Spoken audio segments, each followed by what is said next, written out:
Well, hello there. This is Andy Krutzinger, your sports editor at the Southeast Iowa Union. Welcome to another rousing edition of Southeast Iowa Union's Prep Sports Plus. Hunter Moeller on the scene. Up. Fairway powering us as usual. They're just... Fairway always does it right. It's like I got a little plug-in. I got a little Fairway Power.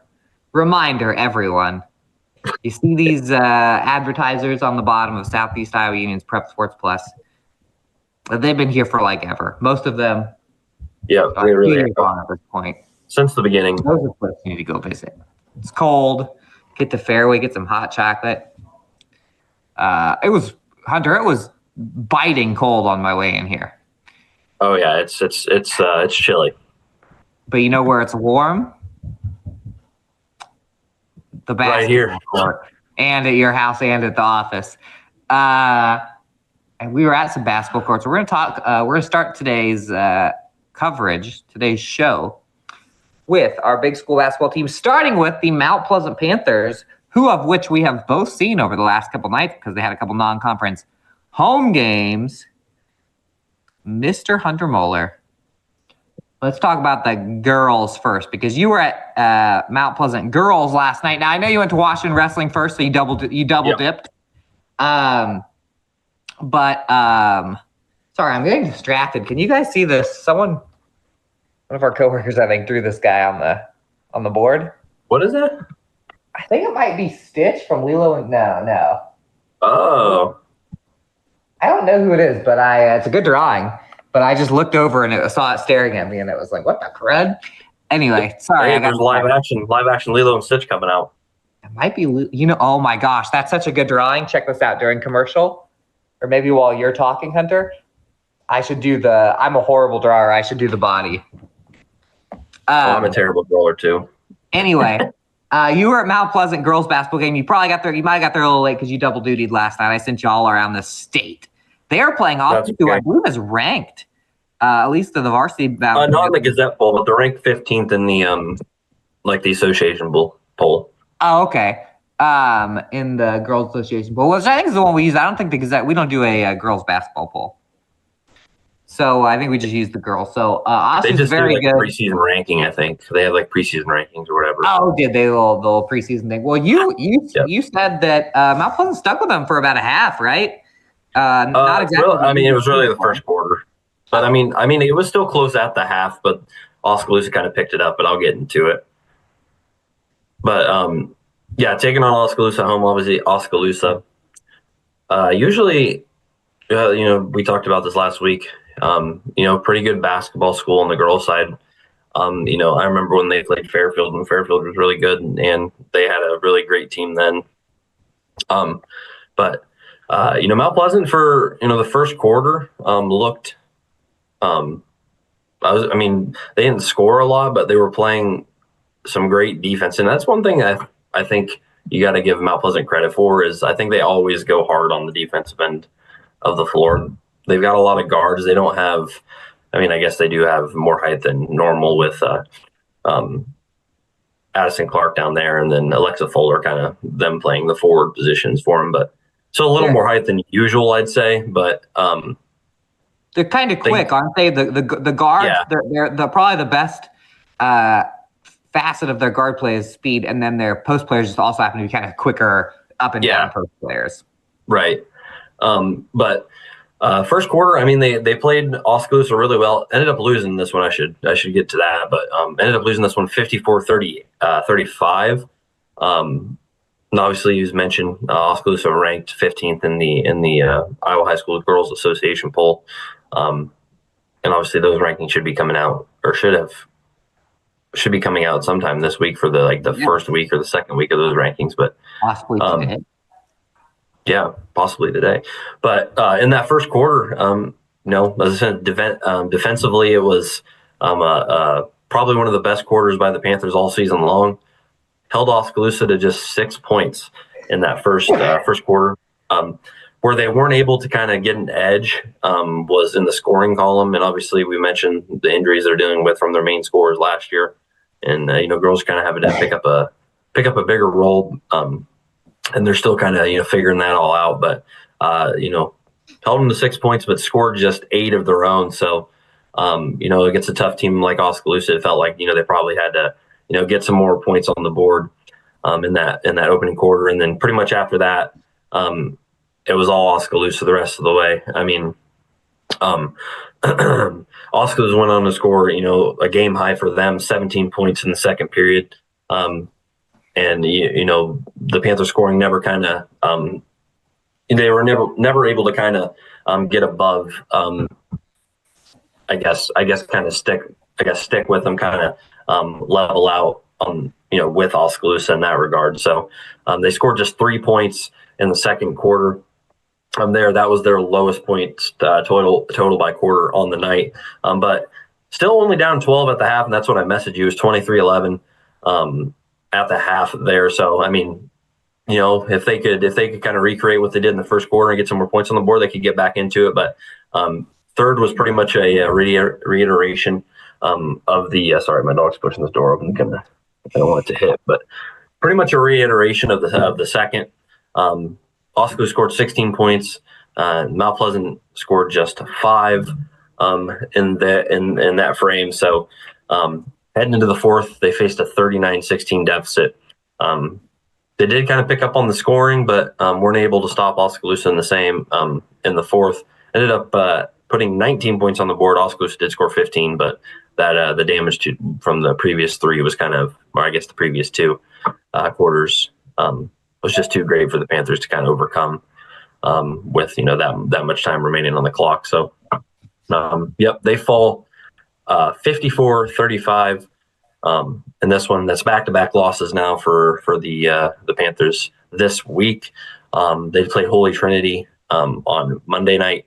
Ended up falling to the Crusaders in that one, 41-28. So tough beginning of the week, but they're dealing with some stuff, missing some girls, and still trying to figure some things out. Got some new girls playing, coming into the varsity level that maybe haven't experienced that before. And it's still early in the season because we're only 2 weeks into this thing. So. Plenty of basketball to be played, and they're going to be taking on them along with the boys are going to be taking on Fort Madison, which should be a fun game. Fun game on both sides, heading to Fort Madison to square off the Bloodhounds there. Yeah, heading into this season, it was like, all right, Mount Pleasant's got a bunch of girls back from last year, including Abby Carthy, who's their leading scorer by a lot last year. Then she got hurt early. She'll be back, but she's out right now. And then they played that jamboree. It's like, oh, somebody's got to score. And then Tori Wilson was their leading scorer in the jamboree, and then she got hurt. And then I covered them on Friday night, Mount Pleasant, and they played against Burlington, which is a team. They've got Miley Stiefel, top 3 at least probably player in the conference, and they were without. Mount Pleasant was then without their leading healthy scorer, Kinley White, who you had saw go off the game before. So they're dealing with it right now, but they should be healthier sooner rather than later. I think I am excited to see what they can do once they have all the bodies they need. And then on the boys' side, what happened with the Panther boys No, they didn't play last night. They played Monday night. Right. I was there on Monday night. So I'll talk about the Panther boys real quick. I saw the Panther boys on Friday. Mount Pleasant played their SEC opener against Burlington. Now, the girls against Burlington was a really tough one. They lost 74-32. Miley Stiefel went off for like 28 points for them. Addison Clark and Alexa Fuller had 9 and 8 points respectively. So their post that we were just talking about did have a good game, but again, Mount Pleasant was really without three probable starters there. The boys' game was a very close one. We had no idea what's going to happen in the SEC. We'll talk a little more detailed about that when we get to the Washington and Fairfield games.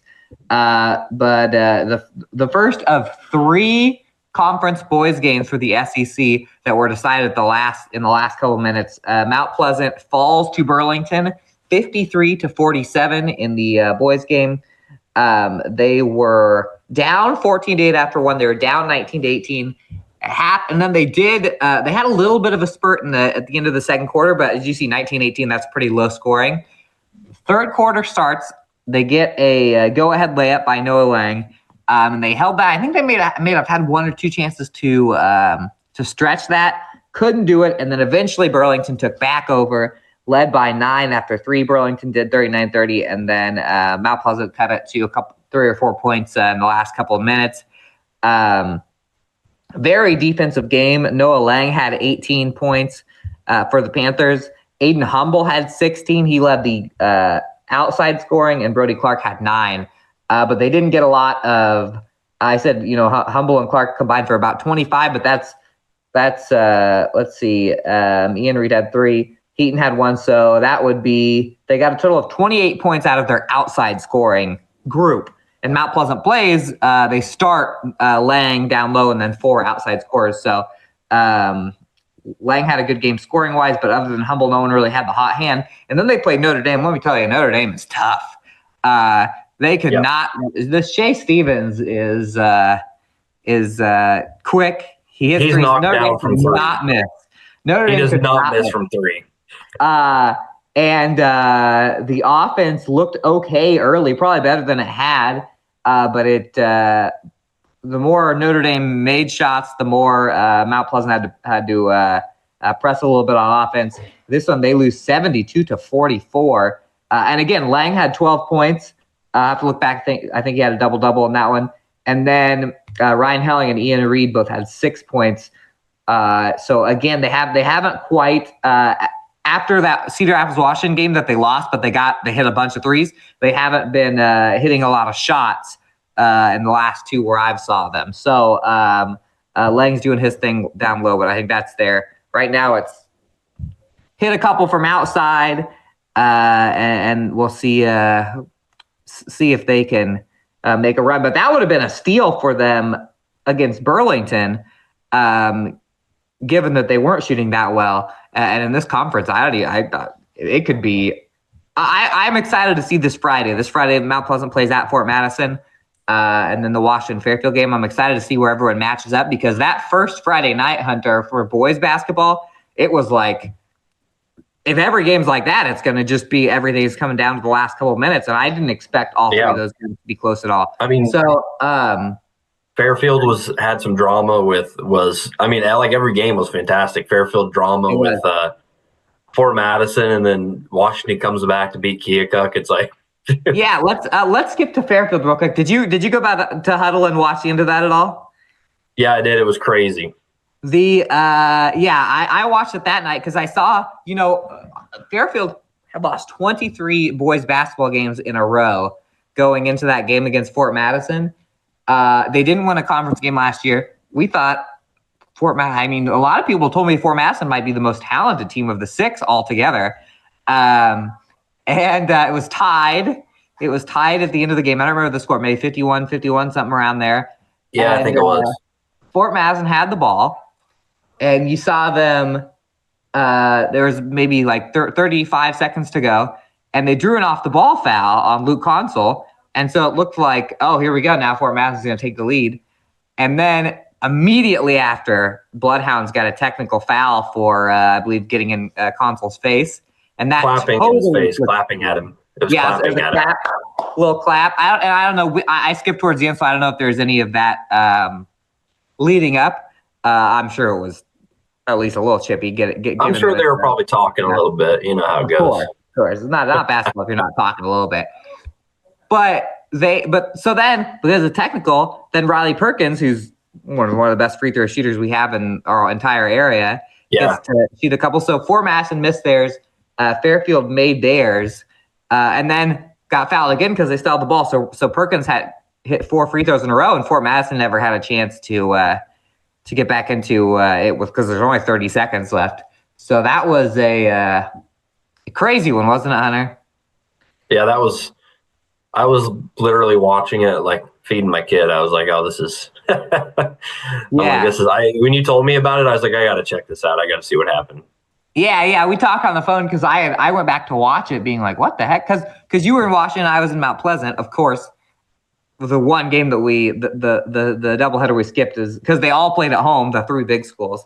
So the one that we didn't go to, of course, was one of the more exciting endings. The Washington was too, but crazy. So Fairfield 1-0 in boys. Their girls did lose that game.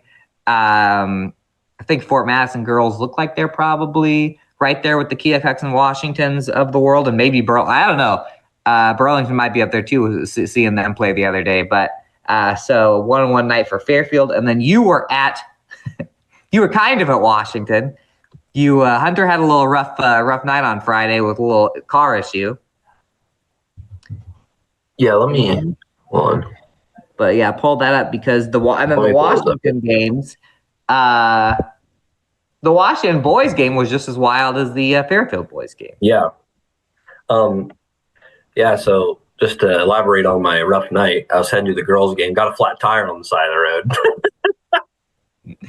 So spent a while working on that. But yeah, called me and he was like, yeah, I haven't actually got there yet. I'm on the side of the road right now.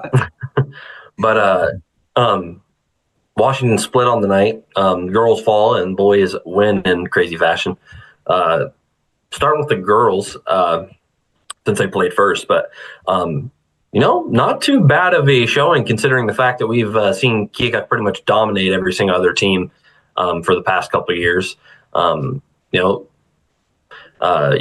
trailed Keokuk just 5 after one quarter, 11-6. That deficit remained 5, 24-19 at half.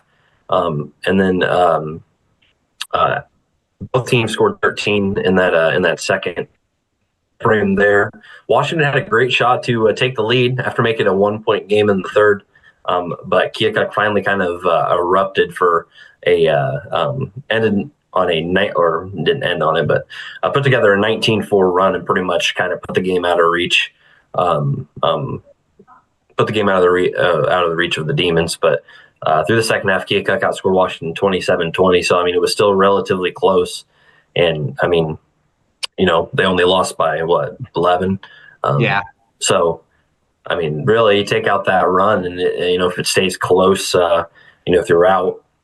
Relatively pretty good showing for the Demons, and obviously, late in the season, we usually see those margins slim down a lot. So I'm kind of excited I'm excited for the next matchup between Washington and Fairfield as a whole. But Oakley Saboski, who kind of was getting her first taste of varsity last year, and played a pretty good amount, but not like a ton. She scores 11 points to lead the Demons. Adeline Long followed with 10. So that's the outcome of that one. Washington girls, not playing too bad here early in the season. Obviously, they had some close games. Yeah, and they just kind of came out on the other side, on the wrong side of it, pretty much. That's kind of been the biggest difference for them in the win-loss column. Yeah, I saw them on Thursday in a non-conference against Grinnell, and they lost by 3. Long got a deep 3-pointer off right at the buzzer, like a falling away double team 3-pointer that fell short. But Grinnell is a really tough team, so you can kind of see Washington has a real shot this year. They'd have to beat Keokuk and Keokuk probably, or have them lose to other people, but they're a real contender in the SEC. Yep. I think that Keokuk. Because I'm going to assume, Hunter, that they just press like crazy. I've always thought that Keokuk they're always a really tough girls basketball team. They're a really, really tough girls basketball team to play the first time. Yeah. Because you don't ever play anybody like that hard. They do press all game, and I feel like they're always like very conditioned for that. That's what they want to do. And when you're getting pressed all game long, man, that is terrible. Yeah.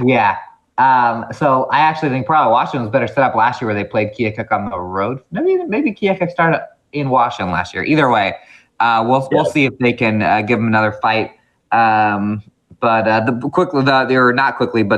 Washington boys. Now going into this, we also I think had tabbed Keokuk boys as probably the favorites this year, and that one was really crazy. Yeah, that one was insane, but. That one ended in a Washington comeback victory, 55-53. Through the opening half, Keokuk kind of looked like they were going to run away with it. And they held a pretty good lead at the half. I mean, Keokuk outscored Washington 16-11 in the first quarter, 18-8 in the second quarter. Gave them a 35-19 halftime lead. Usually you're kind of looking at that. You're like, oh no, they got a pretty good lead on them, and it's Keokuk. But most of the games I've been to this year so far, the second half, the team that's been down has came back to make it closer. So that's exactly what happened. That's a good thing. That's a good thing for entertainment purposes. Christine's going to be off 10 minutes. Okay. Oh. You're going to have to cut this. Tell them that's fine. People, I don't know if they're doing it on your side of town, but they're changing like electricity meter or something. So my electricity is going to be out in my house for like 10 minutes.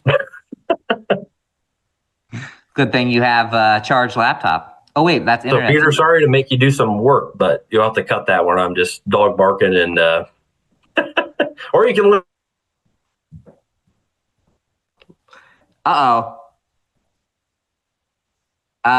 For anyone watching, wait, look at that pause. We're gonna have to leave at least some of that in because it's gonna be funny. But I don't know if when Hunter was talking to us just now about his internet going out, if he or his power going out. Oh, he's on his iPhone. And I didn't think about losing internet. I was just about to say that, Hunter. I was just saying. When I was waiting for my moment to step in and be like, "Hey, if your power goes out, wouldn't that cut out your internet?" Yes. And then I was talking, and I was like, "Oh wait, the internet's going out." And then you froze, and I was like, "There it went." Yep, you froze. According to all of us, you froze. Exactly. Anyway, but now we're good because you're on the iPhone. I've never thought about the fact that there's data. Look at the technology these days. Oh yeah, we love it. Should. That's all up to Peter how much he puts that in. If it were me, I would just. You just let it roll, wouldn't you? I would just let it roll. But you're talking about Washington boys. What happened right at the end of the Washington boys basketball game? Well, it was 34-19 at half, and then things began to shift in the second half. Keokuk led by as much as 17 in the third, and by the end of the third quarter, Washington was down 15, 49-36. However, the Demons stormed back in the fourth. Drew Conrad and Nick Stone each hit threes to spark a 13-0 run by the Demons, and then Rajon Roth caps off the run with a runner with just 2 minutes to go to give Washington a 52-51 lead. And then really it came down to free throws in the end. Washington hit some clutch shots from the stripe down in the end, and they're able to make a pretty incredible comeback against a tough Keokuk team. Conrad finished with 17 points. 11 of those 17 came in the second half. Logan McDowell with 11 points, and then Roth and Stone each with 10 points. So huge win for Washington as it pertains to Southeast Conference play. I know they're 1-3 right now in the season. Yes. You'll get to that against the Mediapolis games, I know, but with Southeast Conference play, that's a huge win considering that, we, like you said, had Keokuk as, considered one of the better teams, and Washington picks up a big one. And obviously that game was in Washington, so they'll still have to go down to Keokuk, and obviously tough place. This season, it seems like the SEC is going to be even tighter than last year. So, I mean, this, like I mentioned, huge win. Yeah. Real quick, I'll just roll through. Girls and boys for Washington did play in Mediapolis last night. The girls lost a lead and ended up losing 48-37. And don't have a final on the boys, but they also fell at Mediapolis. That's non-conference. But yeah, to talk about the so Washington and Fairfield will play this Friday. Yep. In Fairfield? I believe so. I know the wrestling meet on Thursdays in Fairfield, but I forget which one. Anyway, I will be very interested, especially in the boys' game, to see, because that's two teams where I would have probably I don't know. We would have thought that. I would say we were impressed with how they did against Keokuk and Fort Madison, a couple teams that a lot of people had told me maybe would be the top two teams. All of a sudden, the winner of that's going to be 2-0. And I think that game could be really close. The last time that Washington and Fairfield played, I was there, and that was like an instant classic in Washington. That was one of the games last year where you started to kind of see Fairfield creep up to the rest of the conference a little bit. And so very, very interesting on Friday night. And then Mount Pleasant plays at Fort Madison, and Burlington plays at Keokuk, I believe. Either way, the boys' games will be really watching for to see is it going to be a situation where all three games are close again, and it's just going to be like a six-way dogfight for the boys' basketball conference, or is it going to turn out that maybe either Washington and Keokuk were way up here, or Fairfield and Fort Madison were way up here, or Mount Pleasant, Washington, or Burlington were way up here, and the best teams just happen to play each other on the first night or something like that. So we'll see. I hope they're all close. It's very fun to go to games where you don't know what's going to happen. And since Hunter and I are basically sports geniuses, high school sports geniuses, we pretty much always know what's going to happen. Exactly. But a little teaser for you guys here. I went to a couple games last night that I definitely didn't know what was going to happen. And we're going to talk about it when we come back from this commercial break. We have small school basketball action, including a boots on the ground report. Oh, wait. Fairfield real quick. Oh, rewind. We still got Fairfield no water. We'll just run through the scores real quick. Fairfield, both boys and girls were in a tumble last night, taking on the Bulldogs there. The boys fall in a close one, 54-56. On the girls' side, they fall 53-30. And then varsity bound's not working. I was at in Fairfield last week for games against Albion. I don't have my notes with me, so I can't remember the final scores. But both the Fairfield boys and girls lost to Albia. Albia's got our teams' number so far this year, taking down Washington and Fairfield. So by a lot. My little cousin actually played them in boys basketball last night. I'm pretty sure that was probably pretty ugly too. Albia very good this year. Yeah, they're a good team. But yeah, hopefully Cardinal can put it all together in the SCC play because they got to play Albia. But when we come back from the commercial, we'll talk about some small school games, including the small school game probably of the month in girls basketball. So we'll see you in a bit.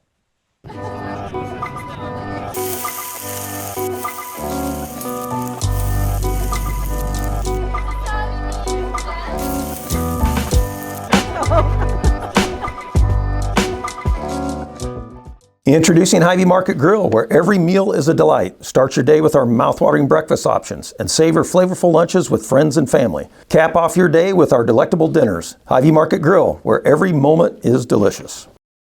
The Connie and Amanda team is dedicated to giving back to our community by actively engaging with our clients, businesses, and the public. When it comes to helping you find your next home, investment, or commercial space, the Connie and Amanda team is here for you. Washington County Hospital and Clinics, providing quality health care that puts you first. Whether during a hospital stay, seeing a primary care provider for wellness exams or sick visits, minor surgery to a total joint replacement, or recovering from an injury, we're here when you need us.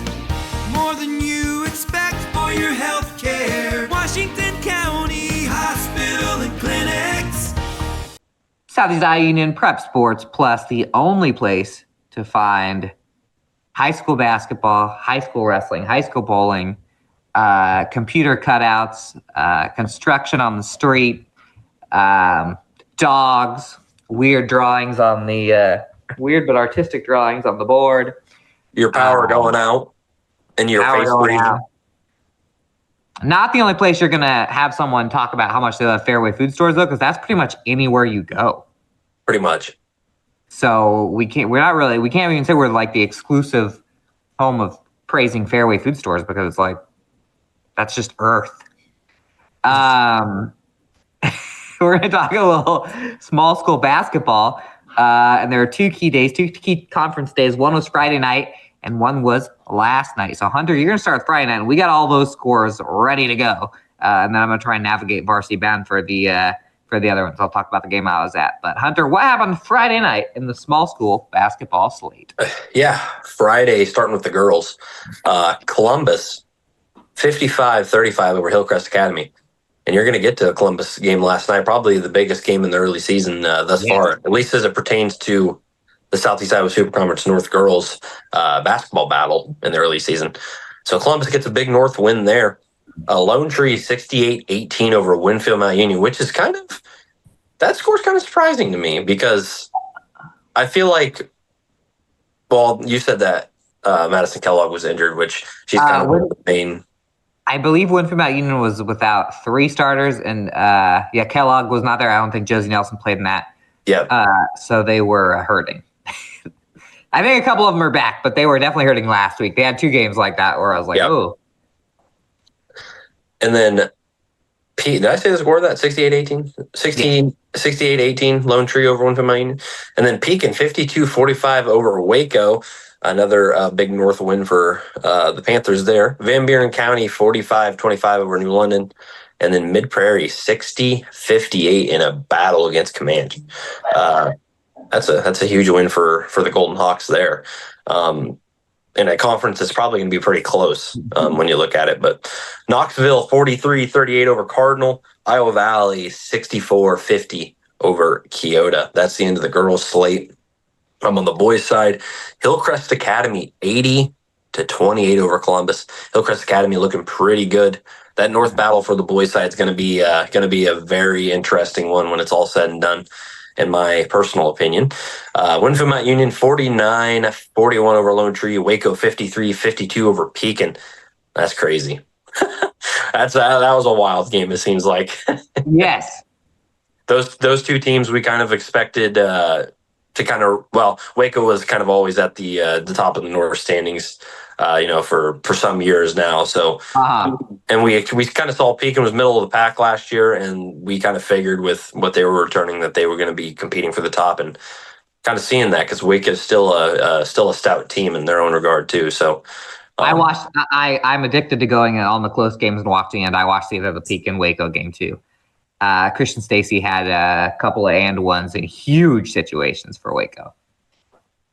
I'm excited. That North battle is one of the most intriguing probably races of this season, right up there with the Southeast Conference basketball race too. But Van Buren County 65-45 over New London. Mid Prairie 90-54 over Comanche. I've been saying all season long, Mid Prairie I think is probably one of our top teams that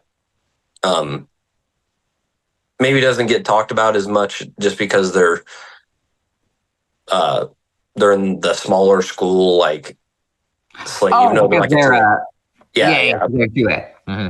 But I think I've kind of said all season long, like when it comes to postseason, just keep an eye out for Mid Prairie because I think they got a really, really great team. I think they can make some noise. Knoxville 90, 32 over Cardinal, and then Keota 69, 57 over Iowa Valley.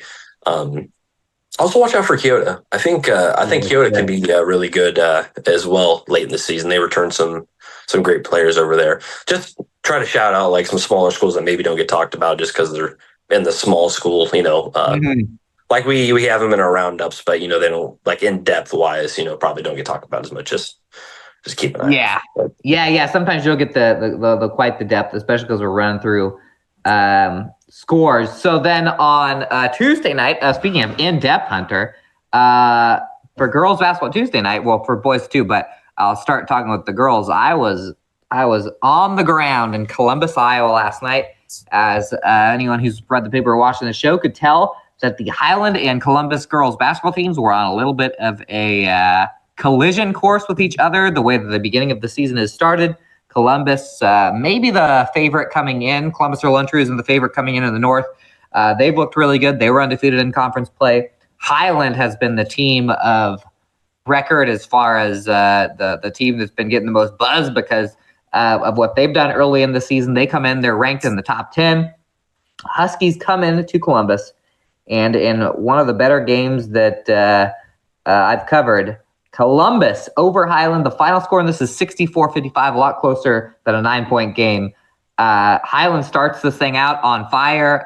They were up 14-7 out of the first quarter. Actually, they had a 3-point shot towards the end of the first quarter that could have put them up 10. Columbus eventually came battling back as our man Hunter Muller has lost video. It was tied 24-24 at halftime. Columbus led 36-31 after 3 quarters, and then I just fibbed about the score because I accidentally put the boys' score at the end of the girls' score. The final score in the girls' game, 53-46 Columbus, and Lily Coyle goes for 34 points for the Columbus Wildcats. This is a game that had a lot of our better players in it, just overall. She scores 34, was just unconscious from 3 every single time they needed a shot. As I see Hunter come back on. I was getting a call, that's why, and it took me. Oh, you had to ignore the call and it cut out? Come on, Yeah. Zoom. This is 2024 Zoom. We got to figure that glitch out. Not crazy. I'm not sure if you can hear me, but I was talking about Columbus 53-46 over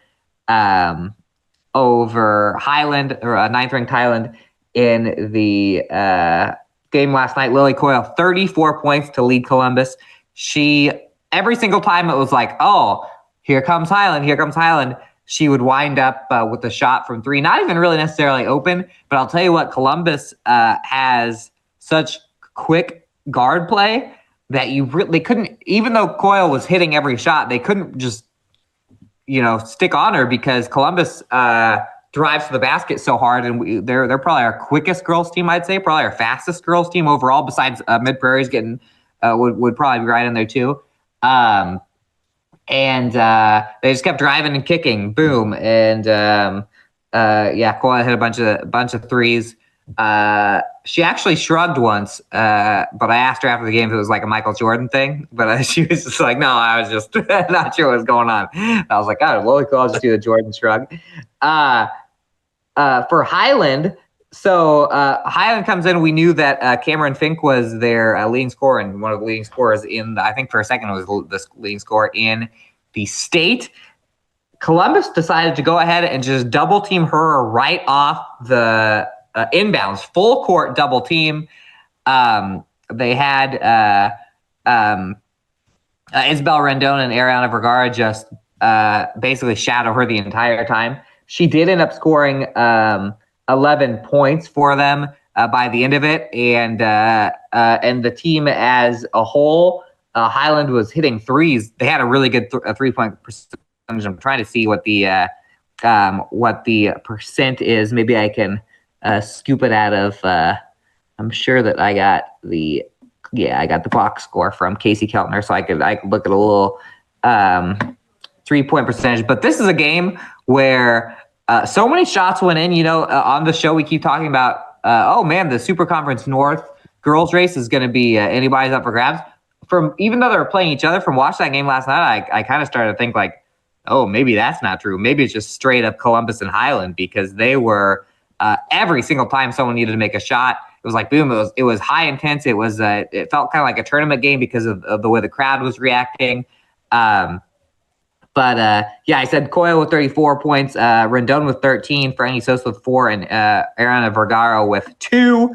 And then on Highland side, Fink and Caitlin Tommen had 11 points each.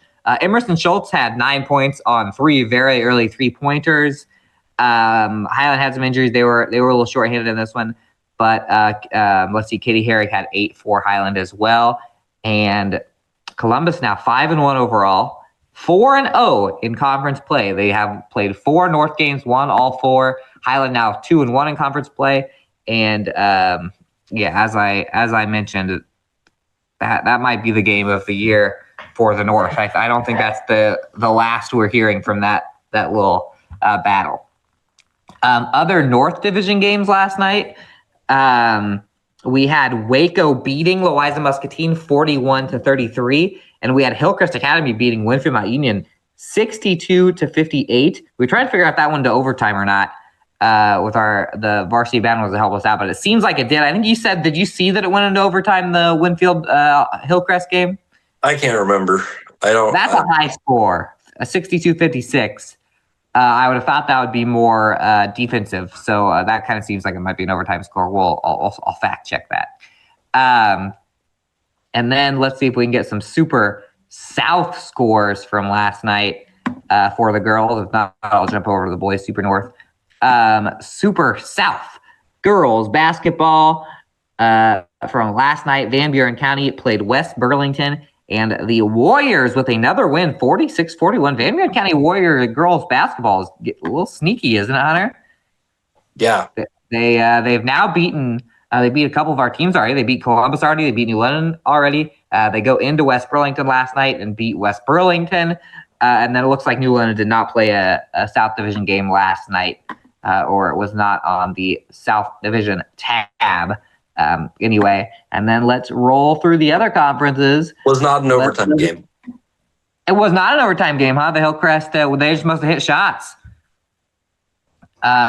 Interesting. Last night, girls basketball in the South Central Conference. Cardinal hosted Centerville, tough Centerville team, and the Redettes beat the Comets 73-42. South Central Conference has some really tough girls basketball teams. Holy cow. I take that back. It was an overtime win. I was looking at the wrong thing. There we go. Thanks for the take back. That just seemed like a high score to not be an overtime game. Wow. Here we go. Winfield had put together a 20-2 run. They led 31-17 at the break. Oh, Winfield led 31-17 at the break? And you said that Kellogg had 20 points, right? We were talking about this earlier. When it seems like Winfield. Oh, wait a minute. What am I doing? I always talk about how great these coaches are at emailing me the box score, so we don't have to always rely on Varsity Bound. And Minnie McCrate's one of the absolute best at that. I have it right here. I had it right here the whole time. It went to overtime, where Hillcrest outscored WMU 8-2 in overtime. For WMU, Kellogg had 20 points. Kinley Buffington had 19 and 17.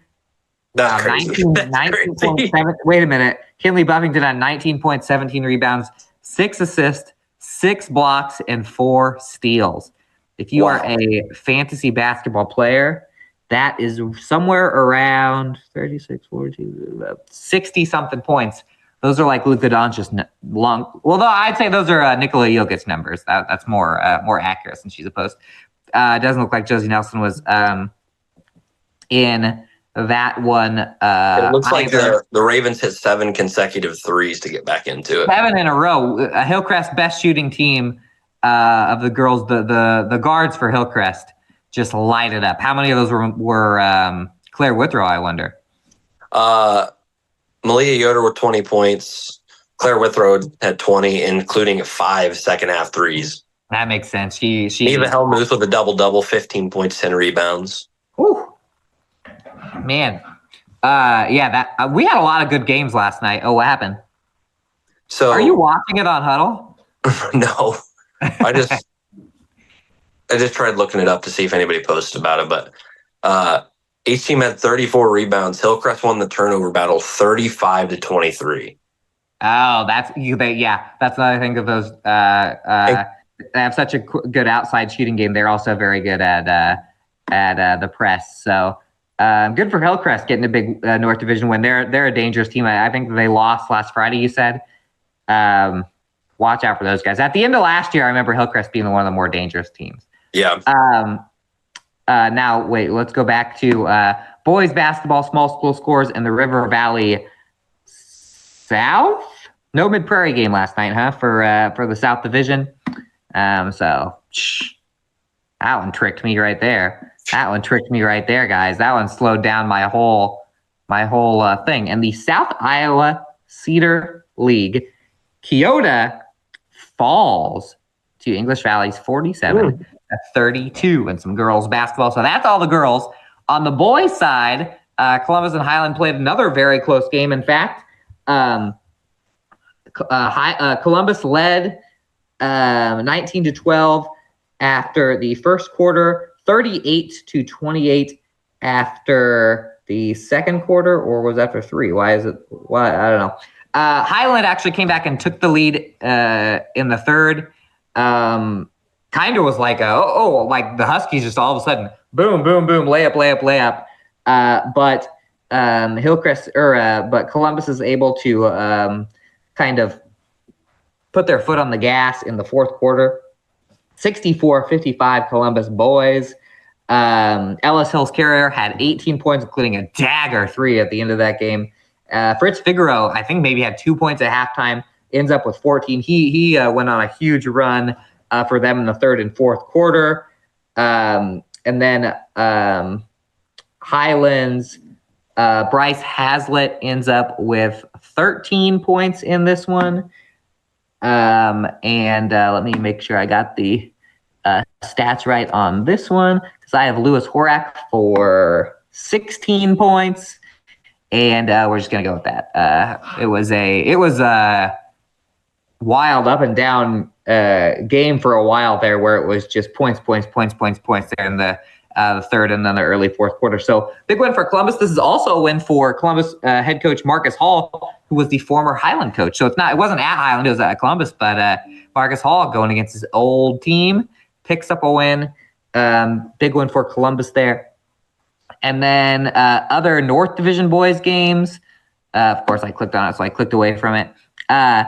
Win Mount Union and Hillcrest Academy and boys also. Hillcrest 61-37.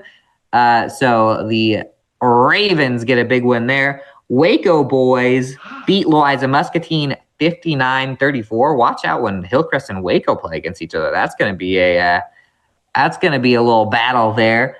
And then Lone Tree of Wapello, those aren't teams that we cover, but that's 60-55, just to get you guys an extra one while I'm clicking on the Super South. In the Super South, Van Buren County went to a tough West Burlington team, 91-51. Didn't you say that Mason Watkins had like 45 points in that? 42 points. 42 points. That's a tough one for Van Buren County and West Burlington. Between West Burlington and Notre Dame, good thing those two schools aren't playing together in basketball, because that would be quite the problem for anybody playing them. And they already are quite the problem. River Valley South, again, no Mid-Prairie last night, but we had some Cardinal Comets in the South Central Conference, and the Cardinal Comets fall 72-35 to Centerville. That one's at Cardinal High School. And then in the Southeast Iowa Cedar League East Division, it was Keota 81-37 over English Valleys. The Keota Eagles train does not stop, does not slow down, doesn't stop for drinks, doesn't stop for bathroom breaks, just keeps running over people. So there's your small school basketball report. Anything stick out from you for the first 2.5 or for the first 3 weeks of games in small school basketball? I just think, much like, we've talked about, I think it's going to be, I don't think there's we kind of have an idea what teams are going to be at the top, but I don't think there's a clear, concise, favorite, as you could say, as we've had in years past. I think it's going to be more of a race, towards, I guess, basically on all sides, regardless if it's, most of our, I guess, in every conference, one of our teams or a handful of our teams are in contention for the, for the conference title. So I just think it's going to be, long story short, I just think it's going to be a good race in pretty much every conference we have of who's, I think it's a toss up, across the board of who's gonna take it. So makes it interesting for us. I think it's more interesting that way than having someone just dominate everybody. But both things are fun. The teams that are sticking out to me right now, Van Buren girls definitely. Yeah. Now 4-0, 3-0 in the conference. They are a team that I kind of perk up when I've seen their scores. I got to see, and then obviously the two I saw last night with Columbus and Highland, but we already knew they were going to be very good. Waco boys winning by that much kind of gives me a little Waco boys might be good enough to compete for that North Division championship. And then we already knew about some of that. We already knew the Mid-Prairie and Keota were going to score a lot of points this year. So right. That's all we got for basketball. We're going to come back for a short sea break where Hunter will tell you about all the wrestling he saw last night, and he had to go speed mode to get some pictures because he knew he had another thing to get to. And we'll see you in a bit. Attention Hy-Vee shoppers, introducing Hy-Vee Perks, your ticket to exclusive savings and rewards. Access exclusive perks, prices, earn gas discounts, and unlock special deals. All this for free. Join Hy-Vee Perks today and start saving.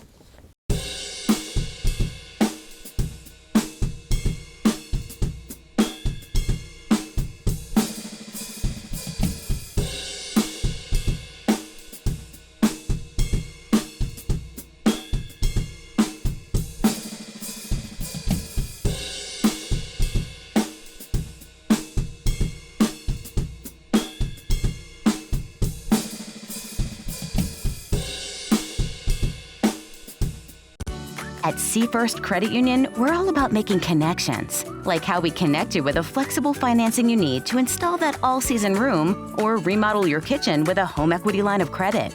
Connect with Seafirst today and see why together is better. Celebrate the season at the Mount Pleasant Festival of Lights with over 180 dazzling light displays. It's the perfect holiday tradition for families, friends, and loved ones. Experience the magic from the comfort of your car, and on select nights, bring the kids to meet Santa himself. Don't miss this enchanting event that brings holiday spirit to life. For directions, dates, times, and ticket info, head to oldthreshers.com. The Mount Pleasant Festival of Lights, where holiday magic comes to life. In the heart of rural Iowa, where community matters most, the connections we make are made to last. Meet KCTC, your hometown internet, phone, and TV provider.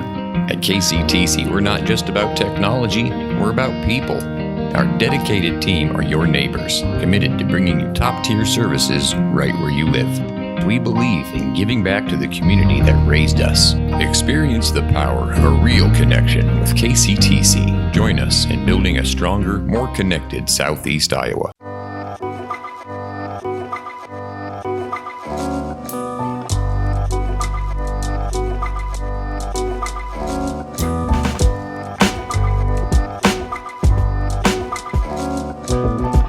Southeast Iowa Union Sports Prep Sports Live, giving you a little wrestling from not only last night, but also this weekend. I'm going to start us out with some wrestling from this weekend here, Mr. Hunter, because the Washington Demons go into the Cascade Duels.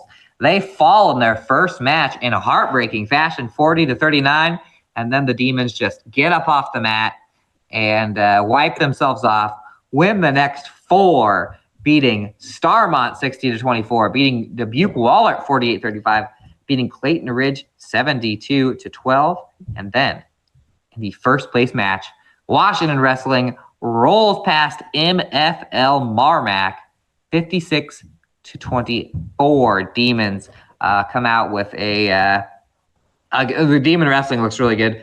Fairfield Wrestling looks pretty good, by the way. Fairfield and Washington in Fairfield on Thursday night for an SEC duel. Mount Pleasant is at Keokuk. Speaking of Mount Pleasant, Panther Boys third at the Willard Howell Invite. They had a couple second place finishers. Levi Evans and Ramsey Davis get second. Waco had 3 wins in this one individually. Ian Mays, Gage Samo, and Loudon Housing Game. Man, Waco can really threaten to score some big points on a statewide level this year with those guys. Sigourney Kyoto, Jacob Live second. And then girls-wise, our best girls team was Cardinal, who got 6th, but they didn't have anybody in the championship match. Sigourney Kyoto's Rihanna Utterback dominated the 115 as usual. Carly Greiner was second at 170. And Mount Pleasant Zimlin Lee, another strong performance. She wins the 145-pound bracket. And then also on Saturday night, Fairfield boys went to West Delaware. They placed 6th in the Bob Murphy Invitational in West Delaware. Cale McCabe, the lone winner for the Trojans. He won the championship match at 113-1-0 over Central DeWitt's Cale Johnson. And at 175, Dane Burkhart picked up a second place finish. And last night, Hunter Roller was on the scene in Washington for about an hour and a half. Watching a little bit of their quadrangular, and seemed like they wrangled up a couple of teams at least, right? Yes, sir. Hold on, my sneeze. Oh, yes, sir. Washington had a quad last night. Some interesting teams in this quad. Some teams did some driving, that's for sure. But Washington had Anamosa there, Center Point Urbana, and Central Elkader, which drove like 3 hours to get there. So shout out to them. That had to be a late night. I would have just gotten a hotel room for that one. But solid performance for the Demons and the night, 2-1.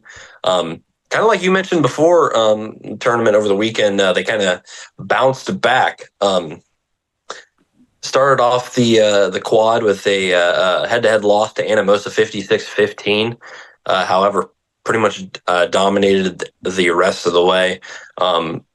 They picked up a win against Center Point Urbana 54-28, and then Central Elkader 57-24. Aaron Boone led the way, obviously looking for big things out of his senior year. Lone State participant last year for the Demons. He's yet to lose this season, picked up 3 pins at 132. Blaine Reese at 175 and Ruby Wolf at 285 both picked up a pair of wins by fall. In one of the more exciting matches of the night, Nate Edmonds went to overtime in his first match, eventually got the sudden death takedown to win that one 9-6 at 120. And then he was a winner in his next match, 12-6. Mark Chenoweth at 165, Grayson Hartman at 215, along with Jude Carter at 144, each picked up a win by fall. And thus far, the Demons sit at 9-2 in team duels on the season, and they'll be looking to get their first Southeast Conference victory when they visit Fairfield when this comes out on Thursday. So that should be actually, I'm really looking forward. Again, Southeast Conference wrestling is going to be really good this year. No one's kind of really outright, I think. I think there's going to be a lot of great matches across the board in that. Yeah. Do you, I don't know if my computer slowed down or if the audience could hear this, but for a while you were going on that rant and your audio just picked up like you had like a huge lisp, like your Sylvester. Oh, no. No clue. Could you say suffer and succotash really quick? What's that? Could you say the word suffer and succotash really quick? Suffer and succotash? Never mind. Sylvester from the Looney Tunes. I think he might be back. I don't know if people heard that or if it was because my computer maybe slowed down, but that tripped me out hardcore. If you watch back. Oh, no. Ask Peter, what did it sound like? What the heck? Why is my computer picking up? Must be you. All right. It sounds like you're saying your S is kind of like Sylvester. You don't know what suffer and succotash is? That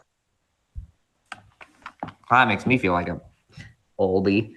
I know. I mean, I know that Sylvester like slurs. So I mean, I know, but like, I don't know. I feel like I'm the Pekin right now. Pekin tournament quick, or? Yeah, go to the Pekin tournament quick. The Pekin girls wrestling had the Bill Rex Invitational on Monday. A lot of our teams there. Still sound like it? Yeah, go ahead. Just go ahead. Yeah, right? That's weird. Is this iPhone? I thought you put a filter on your iPhone accidentally for a second. Nope. All right, go ahead. But Eddyville, Blakesburg, Fremont, Albion, North Mahaska, Sheraton, Lone Tree, Moravia were all there as well, along with our teams in Cardinal, Columbus, Fairfield, Sigourney, and Highland. Out of the Union area teams, the Panthers were the highest finishers, placing 4th with 106.5 total points. Eddyville, Blakesburg, Fremont won the tournament with 259 points. Pretty much no one was even close to the Rockets there. Cardinal was 5th, 98 points. Columbus 6th, 97 points. Fairfield 8th, 83 points. Sigourney 75 points. Was good enough for 9th, and then Highland 13th with 27 points. For Pekin, Lila Miller at 135 and Haley Pedrick at 140 were both tournament winners. Cardinal did not have a winner, but a trio did place a third, Paisley Kern, Macy Grove, and Regan Vaughn at 120, 140, and 155 respectively, all finished third. For Columbus, Jaden Motes at 170, Josie Nelson 140, and Marita Tovar at 105, all placed second. Samantha Lyons was Fairfield's lone winner at 170. Aaliyah Abbott at 110 was third. Sigourney was led by Rihanna Utterback, 115, and Sadie Clarahan at 125. Both finished first for the Savages. Then Highland's highest finisher on the day was Chloe Sexton at 190, finished first, and then Maya Thingbul at she wrestled as well, but did not place. There we go. There we go, Mr. Hunter. By the way, we have a lot of people that are ranked. I found the rankings. Oh, we need to get some story about the rankings. You just did peek, and I was gonna click in really quick. The Williamsburg Girls Invitational was last night? Was 2 nights ago? Either way, Washington was there, as was Mount Pleasant, as was Waco. Team scores wise, Washington and Waco are 25th and 27th. Mount Pleasant 21st. Was that our top team of the whole crew? I think it was. We're going to go to team results, and I'm going to tell you how they all did. Starting with Mount Pleasant, we had Mount Pleasant's best wrestler was Zenlin Lee, gets 4th place at the 145-pound bracket. She actually wrestled Washington's Peggy Miller in the quarterfinals. Those two have wrestled like 4 times already this year. No other place winners for the Panthers. And then for the Washington Demons, actually that's not true about no other place winners, no other top 5s for the Panthers. Washington did not get a top 5 in this one. As I said, Miller and Zenlin Lee wrestled in the 145-pound bracket. And then the Waco Warriors' best place was Elisa Graver, who finished 6th at the 105-pound bracket. Oh, a 12-11 loss in the 5th place match. That was a wild one. A wild one. We're going to be at wrestling, bowling, and basketball the next few days. We ready to roll? Ready to roll. I'm ready to roll. Soccer college signing too. This is time to be alive. We had by the way, Winfield Union's Cooper Buffington, who scored 10 points in the basketball game last night, going to Montana for school football. Read about that. Yeah. The Southeast Iowa Union that came out on Tuesday. We have some. It's going to be a big year for wrestling too. We've got some highly ranked people. Aaron Boone's ranked number 3 at 132 in Class 2A. Last year, state runner-up out of Waco. You mentioned Waco going to have some, potential for some big points. Loudon Housingate ranked number 1 in Class 1A at 190, and Gage Samo's ranked number 4 at 113. So, we got some highly ranked. There's a lot of people in the top 10 looking at this list from our team. So, we're going to be busy again when it comes to postseason wrestling. We are going to be busy. Anyway, the sounds are just tripping me out over here. They're just tripping me out over here. I think something in the air, maybe. I was trying to think of something to have you say, and I couldn't remember what I wanted you to say. Could you say Chris Christie for a second? Chris Christie? It's not as bad if you're not going. There's something with your audio. I don't know. Anyway, all right, that's it. I just when you really get going, it was. I don't know why it was doing that, but I don't know why either. Anyway, because your voice is more deeper.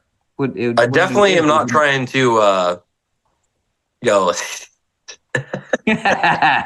Something about the way your phone's sitting. Anyway, I sure hope people can hear that. Otherwise, I look like a total. Maybe I should have. Maybe I needed to hold my phone up. Maybe it's coming out the bottom, and I have my. Wait, hold your phone up and then say Chris Christie. Chris Christie. Now say Suffer and Succotash. Suffer and Succotash. Yeah, that was what it was. Your phone was down. It doesn't sound like that anymore. All right. Anyway, we should probably get going. Southeast Iowa Union Prep Sports Plus. Hey, say Southeast Iowa Union Prep Sports Plus with your phone on the ground. No, with your foot on the ground. Okay. Southeast Iowa Union Prep Sports Plus. Not as good, but I heard a little bit. All right. We'll see you next week.